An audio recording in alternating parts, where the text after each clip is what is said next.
بسم الله الرحمن الرحیم. السلام علیکم. اقبال محسن یم او خبرې زما سره نن زما ډیر خوږ ډیر دروند او ډیر سپېڅلی مخ لرونکی جناب محترم شیر علي خان استاد صاحب دی. السلام علیکم سر. وعلیکم السلام. خیر دی خیر دی مهرباني. مینوالو د بازرګي سیمه د ضلع بونیر سهار دی چونکې موږ دا په روډ په طرف باندې روان یو. شینکو ته ځکه نه ځو پله چې یو خو پرخه ده بل پردی فصل دی نو یاره په فصل کې خو نشو ګرځېدی په پولو باندې پرخه دي نو هغه خپې نو د روډ په غاړه باندې ما ولي اوساسې ورزش کوو چونکې موږ ولږه ډېره منډه او یا تیز یا سلو وغیره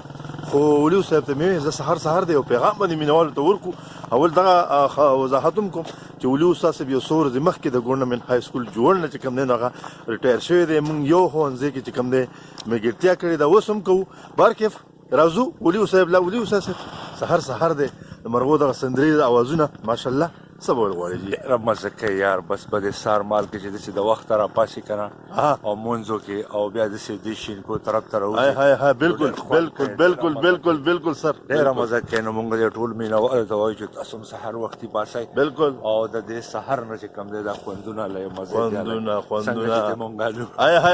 خلک د خوند نه خبر نه شو که نه. مونږ خو قدم اخیستل دا تک چې دی نو دا زمونږ بدن د فوقیت راکوي مونږ ته چې کوم دی نو خوشحالي را بهي د لوی ژوند په هیله باندې څنګه سر ډېر مزه کوي. بالکل داسې حقیقت مایلس ته وکړو که نه په خدای پاک یقین وکړو خو د 15-15 کالو نه بالکل دا سهار وختي چې کوم دی لکه دا پیدل چکر کوم او ډېره مزه او ډېر خوند کوي. بالکل سر یاره ستاسو د هسې حتی راز چې دی که نه ور سر زه به ستاسو نه مخه نه یم مینوال دی راسره په دې کې به انشاءالله چې زه یم پوره چې کوم دی دغې هغه به راسره په دې کې مطلب ما سره حمایت کوي چې استاد صاحب ماشاءالله تاسو اوس هم چې دی که نه نو که زه بد نه یم د 15 کالو لږ بک تاسو ښکارئ د دې به هم دا راځي سر چې زما په خیال که نه بالکل دا پیاده ګرځېده اوبه زیاتې څښل او ټینشن نه اخیستنه ژوند تېرول. بس دې واک د اهمیت په حواله یو دوه خبرې نورې. نو واک خو داسې یو ښه څیز دی که نه د انساني ژوند لپاره که تا ته هر قسمه ټینشن وي یا ستاسو خفګان وي ستاسو پریشاني خو چې کله ته دا واک کې قدرتي طور باندې به هغه ستا د ذهن نه ستا د سوچ نه ستا د فکر نه به چې کوم دی هغه روزي به هغه بالکل څومره زبردسته خبره په یو کلیک کې څومره لوی خبرې یار اسې نه منه یار.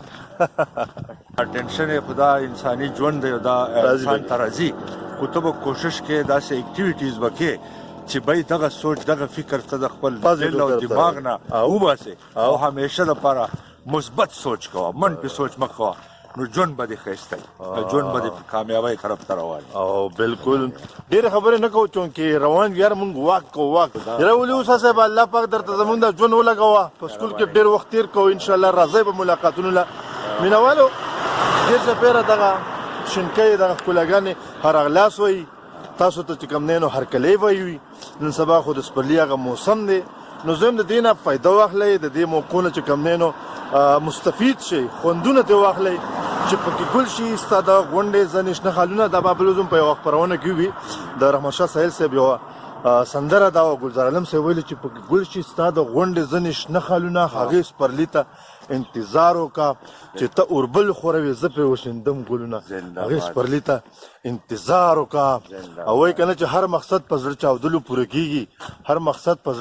پوره کېږي د غوټۍ زړګی چې اوچ وي نو ګلاب شي. زما هوږه استاد صاحب اجازت غواړو د مینوال ستړي نشي ښه د ولي صاحب سره او زه اقبال محسن ستاسو نه اجازت غواړم د لوی ژوند د ښکلاګانو په هیله د لوی الله په امان.